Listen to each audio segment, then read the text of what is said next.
नमस्कार। राजकीय औद्योगिक प्रशिक्षण संस्थान के स्विंग टेक्नोलॉजी के सैद्धांतिक विषय के ट्रेड संबंधित उपकरण पर मैं आज आपको प्रशिक्षण प्रदान करूंगी।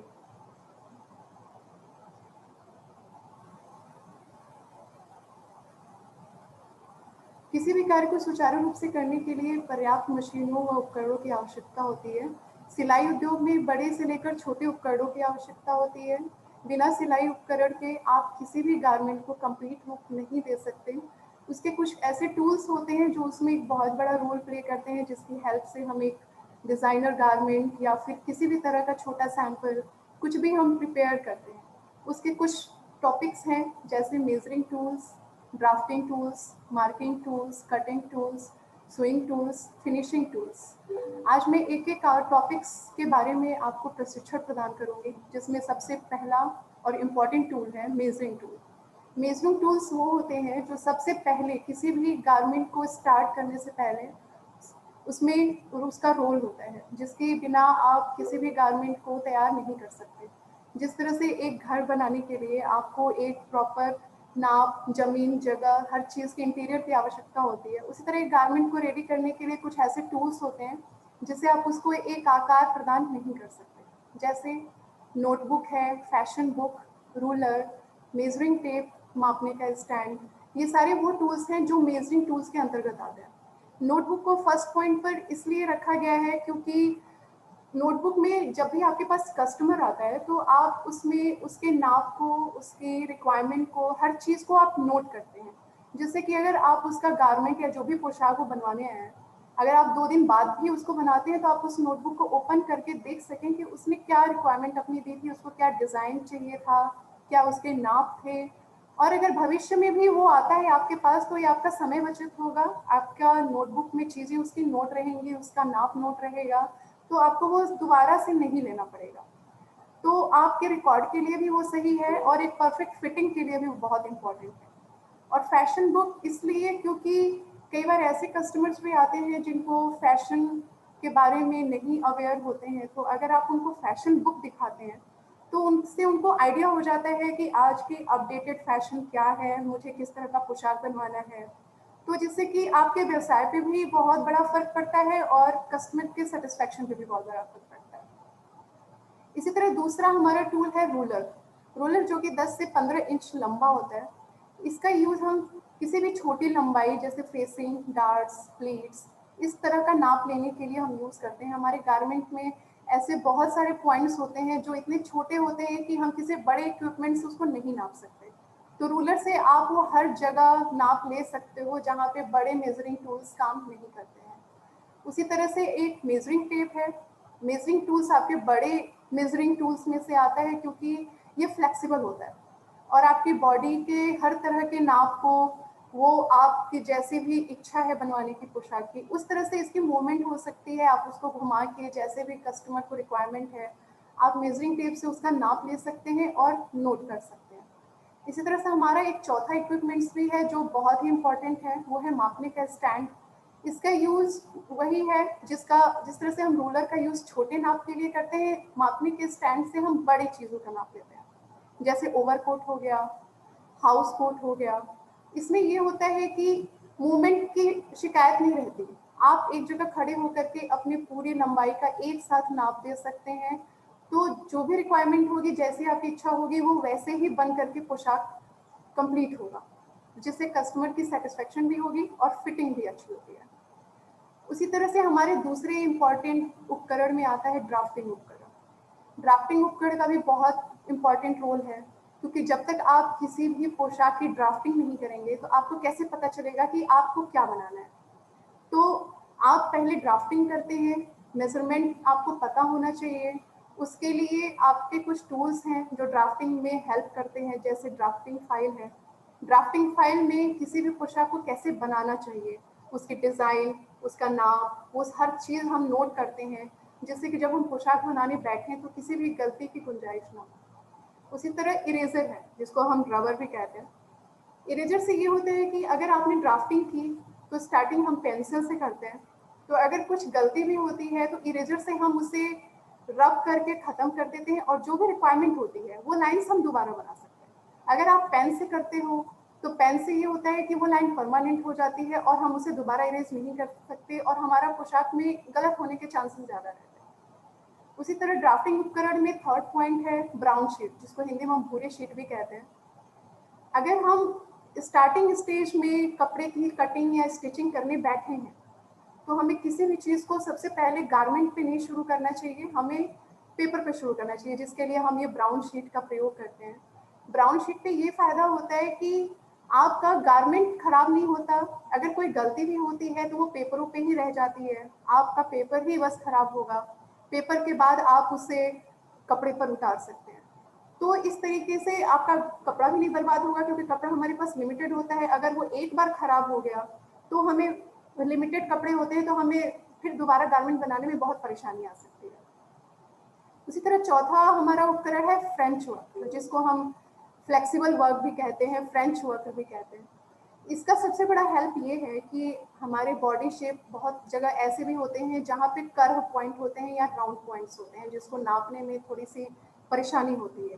तो हम फ्रेंच कर्व से उस जगह का नाप ले सकते हैं जो थोड़ा कर्व एरिया है, जहाँ पे हमारा रूलर नहीं जा सकता, जहाँ पे हमारा स्टैंड रूलर नहीं जा सकता, वहाँ पे हम फ्रेंच वर्क की हेल्प से वो सारे घुमावदार एरिया का नाप ले लेते हैं, जिससे कि हमारी फिटिंग अच्छी आए और कस्टमर सेटिस्फेक्शन बनी रहे। तो ये थे हमारे ड्राफ्टिंग टूल्स। नेक्स्ट है हमारा मार्किंग उपकरण। सिलाई कार्य से पूर्व मार्किंग करने के कार्य में लाए जाने वाले उपकरण होते हैं ये, जैसे कि आप जब भी कपड़े पे कटिंग करने जाते हैं तो बिना मार्किंग के आप नहीं कर सकते। मार्क आप करते हैं तो आपको पता चलता है कि आपको कहाँ से कहाँ कैंची को घुमानी है, कैसे आपको कटिंग देनी है, कहाँ पे आपको स्लीव काटना है, कैसे आपको स्लीव काटनी है और नेक पॉइंट कैसे काटना है। तो मार्किंग चॉक से ये होता है कि हम पहले चॉक से मार्क कर लेते हैं तो हमारे पास एक डिज़ाइन रेडी हो जाता है, टेम्परेरी डिज़ाइन, कि हमें कहाँ पे कैंची को चलानी है। तो हमारा कपड़े का कटिंग का एक तरीका वो पता चल जाता है और हम एक डिज़ाइन भी तैयार कर लेते हैं कि कैसे फिटिंग, कहाँ पे कैसे कटिंग देंगे तो हमारी फिटिंग अच्छी आएगी। और ये मार्किंग चॉक का मार्क टेम्परेरी होता है, परमानेंट नहीं होता, तो आसानी से ये वॉशिंग में भी चला जाता है। उसी तरह से दूसरा हमारा उपकरण है ट्रेसिंग व्हील। कुछ कपड़े हमारे ऐसे होते हैं जो थोड़े थिक होते हैं, जैसे कपड़े, पैंट का कपड़ा हो गया, ऊनी कपड़ा हो गया, तो उसमें मार्किंग चॉक नहीं टिक पाते हैं, उसको मतलब वो टेम्परेरी रहते हैं, तो वो जल्दी जाने का डर रहता है। अगर आपको 5 मिनट 10 मिनट लग गए कटिंग करने में तो वो निशान हट जाते हैं, तो फिर हमें पता नहीं चलता कि हमें कटिंग कहाँ से करनी है। तो ट्रेसिंग व्हील से ये होता है कि इसमें एक छोटा सा राउंड पॉइंट होता है जिसपे कटावदार तार निकली होती है, जिसे हम प्रेस करके उस एरिया पे मार्क करते हैं और वो 2-3 तहों नीचे तक जा करके वो मार्क कर देता है, जिससे कि आप अगर पहला तह उठाते हैं तो कई बार ऐसा होता है कि हमें दूसरे तह पे भी निशान लगाना होता है, लेकिन हम मार्किंग चौक से निशान सिर्फ ऊपर वाले तह पे रह जाता है, नीचे वाले तह तक नहीं जा पाता। तो ट्रेसिंग व्हील से हमारी ये दिक्कत भी दूर हो जाती है, क्योंकि ट्रेसिंग व्हील से उसके कटावदार जो तार निकले होते हैं उससे नीचे वाली लेयर पे भी निशान आ जाते हैं, तो हमें पता चल जाता है कि ऊपर वाला नाप भी नीचे वाला भी नाप है। तो इसका भी बहुत इंपॉर्टेंट रोल है, जिससे हमारी कटिंग भी बहुत अच्छी होगी और फिटिंग भी बहुत अच्छी आती है और हमारा कपड़ा भी वेस्ट नहीं होगा। तीसरा पॉइंट है ट्रेसिंग कागज। ट्रेसिंग कागज वो होता है जैसे कि अगर कोई गारमेंट है जिस पे हम अपना कोई नया डिज़ाइन बनाना चाहते हैं, उसको आकर्षक बनाना चाहते हैं, तो हम ट्रेसिंग कागज पे डिज़ाइन को पहले उतार लेते हैं कपड़े पे उतारने से पहले, जिससे कि अगर कुछ गलत भी हो तो हमारा कपड़ा खराब ना हो, और हमारी ट्रेसिंग कागज पे डिज़ाइन रेडी हो जाता है तो उस डिज़ाइन को हम कपड़े पे मन चाहे जगह पे रख के हम वो डिज़ाइन को उतार लेते हैं, जिससे कि हमारा कपड़ा खराब नहीं होता है, और जहाँ हम चाहते हैं उस डिज़ाइन को रखना हम उस जगह पे रख सकते हैं, क्योंकि ये पारदर्शी होता है, तो हम उसे आर पार भी देख सकते हैं कि हमें कहाँ पे प्लेस करना है, तो हमारी डिज़ाइन मनचाहे जगह पे प्लेस हो जाती है। तो ये इम्पॉर्टेंट रोल था एक मार्किंग उपकरण का, जिसके बिना कपड़े की कटिंग नहीं हो सकती। फिर नेक्स्ट आता है हमारा कटिंग के उपकरण। कटिंग के उपकरण ये सबसे पहले स्टार्ट होता है किसी भी कपड़े को, किसी भी पोशाक को बनाने से पहले, क्योंकि जब तक आप कटिंग नहीं करेंगे तब तक आप उसे मनचाहा आकार नहीं दे सकते। आप कटिंग करते हैं उसी तरह से आप उस पर सिलाई चलाते हैं, तो जो भी हमें फिटिंग चाहिए होती है, जो भी डिज़ाइन चाहिए होती है, वो हमारे सामने निकल के आता है। उसमें कुछ इंपॉर्टेंट इक्विपमेंट्स हैं, जैसे कटिंग टेबल। आप नीचे फर्श पे कटिंग करने के बजाय अगर आप टेबल पे कटिंग करते हैं तो आपका कपड़े की लेयर फोल्ड होने की डर नहीं रहती, जैसे कि नीचे कई बार होता है कि हमारे कपड़े की तहों में फोल्ड आ जाते हैं और हमारी कैंची चल जाती है, तो कपड़े की शेप खराब हो जाती है, और जैसे गला है तो गले की शेप खराब हो जाती है। तो अगर प्लेन कटिंग टेबल पे अगर उसका सरफेस प्लेन है, उस पर हम कपड़े की तह को बिछाते हैं, तो कपड़ा एक लेयर में प्रॉपर उस पर बैठ जाता है और हमारी कटिंग करने में भी आसानी होती है और कपड़ा भी बर्बाद होने का डर नहीं रहता। दूसरा उपकरण आता है हमारा ट्रिमिंग कैंची, जिसकी लंबाई 3 से 6 इंच की होती है। ये ट्रिमिंग करने के काम आती है। ट्रिमिंग जैसे कि कपड़े में जो छोटे छोटे धागे रह जाते हैं, या फिर बटन्स काज करने के बाद जो छोटे छोटे धागे रह जाते हैं, उसे हम बड़ी कैंची से नहीं काट सकते। बड़ी कैंची से काटने पे हमें कपड़े के कटने का डर रहता है, कपड़ा खराब होने का डर रहता है, उसे आपकी पूरी बनी हुई पोशाक खराब हो सकती है। तो हम छोटी इस कैंची से ट्रिमिंग करते हैं, जिससे फिनिशिंग आ जाती है और हमारा कपड़ा देखने में भी आकर्षक लगता है और कपड़े में कटिंग लगने का डर भी नहीं रहता। इसी तरह से तीसरा पॉइंट है हमारा हाथ की कैंची। हाथ की कैंची वो है जो हमारे हाथ में आसानी से फिट हो जाती है और हम इसे नॉर्मली किसी भी चीज़ की पेपर कटिंग या कपड़ा कटिंग, किसी भी तरह की कटिंग के लिए हम रेगुलर बेसिस पे यूज़ करते हैं। फिर आती है हमारी टेलर कैंची, मतलब दर्जी कैंची, जो ज़्यादातर हम अपने घरों में भी रखते हैं और दर्जी भी यूज़ करते हैं। ये बहुत ही स्टिफ होता है, स्थिर होता है, आयरन का बना होता है, तो इसे काटने में इसमें धार अच्छी होती है, कपड़े में कटिंग अच्छे से होती है। कई बार ऐसा होता है कि हम नॉर्मल कैंची से कपड़े की कटिंग कर देते हैं और हमारा कपड़ा खराब हो जाता है, क्योंकि अगर कपड़ा आपका पतला है और आपने कैंची काटने में अगर कपड़ा थोड़ा सा भी फिसल गया, जैसे कि नॉर्मल कैंची ट्रिमिंग से अगर आपने कटिंग कर दी, तो कपड़े की फिटिंग खराब हो जाती है। और जो टेलर कैंची होती है, उससे एक बार में आपके कपड़े की प्रॉपर कटिंग हो जाती है, आपको दोबारा उस पर कैंची को नहीं ले जाना पड़ता। इससे हमारी फिटिंग भी अच्छी आती है और सिलाई भी अच्छी बनती है। इसलिए ये दर्जी कैंची को हम अपने घरों में भी रखते हैं और दर्जी भी रखते हैं, इंडस्ट्रीज में भी ये यूज होता है। तो अगर आपको एक अच्छा कपड़े की फिटिंग चाहिए और आप चाहते हैं कि अच्छा पोशाक बन के उतरे जो आकर्षक भी लगे, तो इन इक्विपमेंट्स का, इन टूल्स का यूज हमें जरूर करना चाहिए। फिर आता है हमारा कटिंग के उपकरण के नेक्स्ट पॉइंट है पिंकिंग कैंची, पिंकिंग सीजर। ये सिर्फ डेकोरेशन के लिए इसका इस्तेमाल किया जाता है, इसे हम कटिंग के लिए इस्तेमाल नहीं करते। वैसे है ये सीजर, लेकिन इसका सिर्फ एक डेकोरेशन पर्पज से हम इसका यूज़ करते हैं फिनिशिंग के लिए। जैसे कुछ कपड़े ऐसे होते हैं कि जिसका हम चाहते हैं कि हमें सिलाई भी ना करनी पड़े और उसकी किनारी भी हमारी डेकोरेटिव हो, तो वैसी जगह पे हम पिंकिंग कैंची का यूज़ करते हैं, जिसमें जिग जैग शेप में उसके धार बने होते हैं। कटिंग से हमारे पास एक डिज़ाइनर लाइन बन के आता है जो दिखने में भी आकर्षक लगता है, तो जिसका पर्पज सिर्फ और सिर्फ हमें उसको डेकोरेट करना होता है, उस जगह पे हम पिंकिंग कैंची का यूज़ करते हैं। नेक्स्ट पॉइंट है हमारा सुआ, जिसे हम ऑल भी बोलते हैं इंग्लिश में। सुए का यूज़ हम ज़्यादातर वैसी जगह पे करते हैं जहाँ पे हमें बटन्स लगाने होते हैं। ये धातु की बनी होती है, कई बार हड्डियों की भी बनी हुई आती है, जानवर के हड्डियों की। तो जहाँ पे भी बटन्स लगाने होते हैं और बटन की जगह हमें होल करना होता है, वहाँ पे हम इस सुए का यूज़ करते हैं, जो एक बार में उस होल को बना देते हैं, हमें बार बार नहीं करना पड़ता और हमारा कपड़ा खराब नहीं होता। फिर हमारा आता है नोचर। नोचर का यूज़ हम ऐसी जगह पे करते हैं जहाँ पे कुछ हमारे पोशाक के पार्ट्स ऐसे होते हैं जिसे हम कटिंग करने के बाद कई बार ऐसा होता है कि कुछ पार्ट्स हमारे ऊपर के नीचे लग जाते हैं या नीचे के ऊपर लग जाते हैं, जिससे कपड़ा दिखने में बिल्कुल अच्छा नहीं लगता और हम पहन भी नहीं सकते उसे। तो नोचर का यूज़ हम वहाँ पे ऐसी जगह पे करते हैं जहाँ पे हम एक छोटी सी कटिंग लगा देते हैं, जिससे कि बाद में कटिंग के बाद हमें पता चलता है कि इस कटिंग को हमें कहाँ पे मैच करके सिलाई को लगानी है।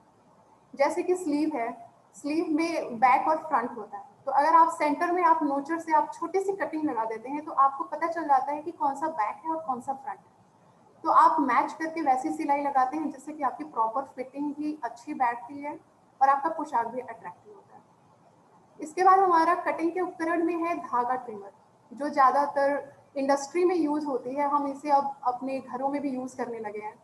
इसका भी यूज़ वही है, छोटे छोटे धागों को कटिंग करना। जैसे कि हम मशीन पे सिलाई करने बैठते हैं तो वहाँ पे हमारे पास इतनी जगह नहीं होती कि हम बड़ी बड़ी कैंचियाँ रख सकें और कपड़े कटने का भी डर रहता है, तो वैसी जगह पे हम धागा ट्रिमर को रखते हैं, जो छोटी होती है, कपड़े में जल्दी कट लगने का डर नहीं होता, और जब भी हमारा मशीन से कपड़ा बन के उतरता है तो हम धागा ट्रिमर का यूज़ करके धागे को कट करते हैं। तो ये हमारे कटिंग उपकरण हैं जो कि एक पोशाक को पूरा रूप देने में, कंप्लीट एक लुक देने में एक बहुत बड़ा रोल प्ले करते हैं, जिससे कि हमारी पूरी एक पोशाक अट्रैक्टिव पोशाक बन के उतरती है। इसके बाद हमारी कटिंग उपकरण के बाद आती हैं स्विंग टूल्स। स्विंग टूल्स में सबसे पहले कपड़ा आता है। जब तक आपके पास कपड़ा नहीं होगा, हम सिलाई कहाँ करेंगे? परिधान में सबसे बेसिक चीज़ और इम्पॉर्टेंट चीज़ कपड़ा ही होती है, जिस पे हम सारे उपकरणों का यूज़ करते हैं। कपड़े पे हम अपने मनचाहे कलर के कपड़े, मनचाहे डिज़ाइन वाले कपड़े मार्केट से लेकर के आते हैं, जैसे भी हमारी रिक्वायरमेंट रहती है, और उस पे हम अपनी फिटिंग के हिसाब से कटिंग करते हैं और सिलाई करते हैं और एक आकर्षक पोशाक रेडी करते हैं, जिसमें सुई का बहुत बड़ा रोल है।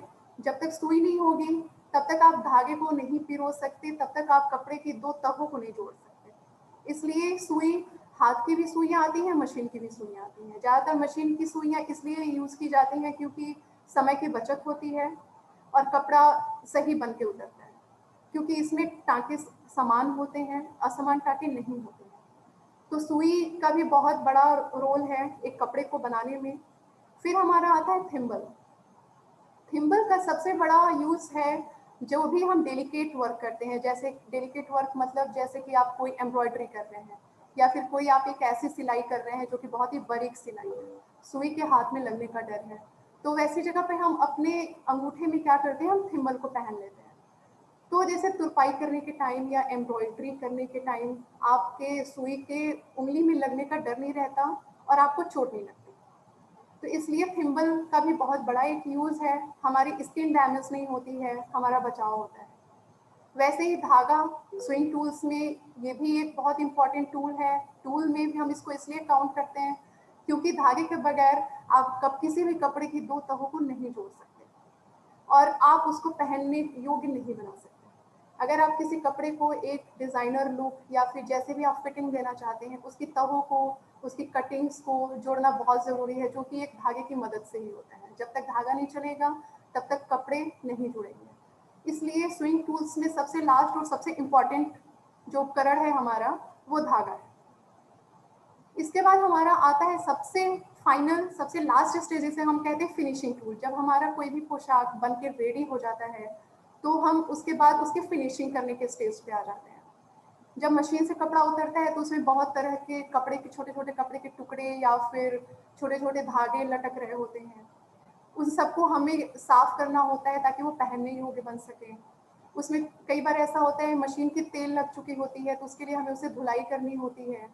धुलने के बाद हमें उसे प्रेस करना होता है, क्योंकि जब तक आप प्रेस नहीं करेंगे तब तक उसकी सिलाइयों की फिटिंग अच्छी नहीं बैठेगी, तब तक वो पहनने में योग्य नहीं लगेगा। चाहे कितना भी अच्छा डिज़ाइनर कपड़ा हो, जब तक आप उसे अच्छे से प्रेसिंग नहीं करते हैं, तब तक वो दिखने में आकर्षक नहीं लगता है। फिर उसी तरह प्रेस के साथ प्रेसिंग टेबल भी बहुत इंपॉर्टेंट है, क्योंकि प्रेस जैसे कि हम घरों में कहीं पे भी बेड पे कर लेते हैं, लेकिन इंडस्ट्री में या फिर कोई भी टेलर अपने पास प्रेसिंग टेबल जरूर रखते हैं और हमें भी रखना चाहिए, क्योंकि प्रेसिंग टेबल पे ये होता है कि एक प्रॉपर जगह होती है जहाँ पे हम खड़े होकर के कपड़े को प्रेस करते हैं और फिनिशिंग करते हैं उसकी, जिससे कि कपड़े के इधर उधर लगने का चांस नहीं रहता, कपड़े के जलने का डर नहीं होता, क्योंकि जो प्रेसिंग टेबल होता है वो थोड़ा स्पंजी होता है, तो डेलिकेट कपड़े की फिनिशिंग बहुत अच्छे से होती है। उसी तरह हमारा तीसरा पॉइंट है आस्तीन का बोर्ड, जिसे हम स्लीव बोर्ड भी कहते हैं। जो भी शर्ट की बाजू होती है या फिर किसी भी लेडीज गारमेंट की भी बाजू, किसी भी गारमेंट में आप बाजू लगा सकते हैं, उस बाजू को फिनिश करने के लिए प्रेसिंग के माध्यम से आस्तीन का बोर्ड आता है, स्लीव बोर्ड, जिसपे हम स्लीव को पहना देते हैं उस पूरे बोर्ड में और उसके बाद हम उसके ऊपर प्रेसिंग करते हैं, जिससे कि उसकी एक एक सिलाइयाँ फिट हो जाती हैं और बैठ जाती हैं, जिससे कि पहनने के बाद हमारे कफ, प्लेकेट, शर्ट के बटन्स वाले जो जगह होते हैं वो प्रॉपर फिनिश हो चुके होते हैं, तो वो दिखने में भी अच्छा लगता है। नॉर्मल से नॉर्मल कपड़ा भी दिखने में बहुत अच्छा लगता है। उसके बाद फिनिशिंग टूल में हमारा लास्ट पॉइंट है स्पंज। स्पंज का यूज़ हम हमेशा अक्सर अपने प्रेसिंग टेबल के पास ही रखते हैं। वो ऐसा इसलिए क्योंकि बहुत सारे कपड़े ऐसे होते हैं जो नॉर्मल प्रेसिंग से उनकी सिलवटें नहीं जाती, तो हमें हल्का पानी का छिड़काव या उसको नमी देनी होती है, जिससे कि उसकी सिलवटें आसानी से निकल जाएं और कपड़ा फिनिश हो जाए, पहनने के योग्य हो जाए। तो स्पंज को हम गीला करके रखते हैं और जहाँ भी हल्की सी भी नमी की ज़रूरत होती है, वहाँ पे हम उस स्पंज से नमी प्रदान करते हैं जिससे कि वहाँ पे प्रेसिंग आसान हो सके। तो ये थे हमारे फिनिशिंग टूल्स। तो आज हमारा जो ये टॉपिक था ट्रेड से संबंधित उपकरण, जिसमें हमने सारा जो पढ़ा, जिसका प्रशिक्षण लिया, वो था मेजरिंग टूल्स, ड्राफ्टिंग उपकरण, मार्किंग उपकरण, कटिंग उपकरण, स्विंग टूल्स और फिनिशिंग टूल्स।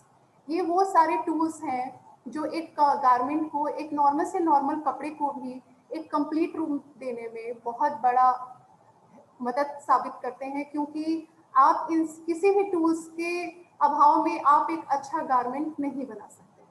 अगर आप चाहते हैं कि आपका कपड़ा आकर्षक बने, आपका नाम हो, आपका व्यवसाय बढ़े, तो इन सारी टूल्स का सही उपयोग जरूर आना चाहिए।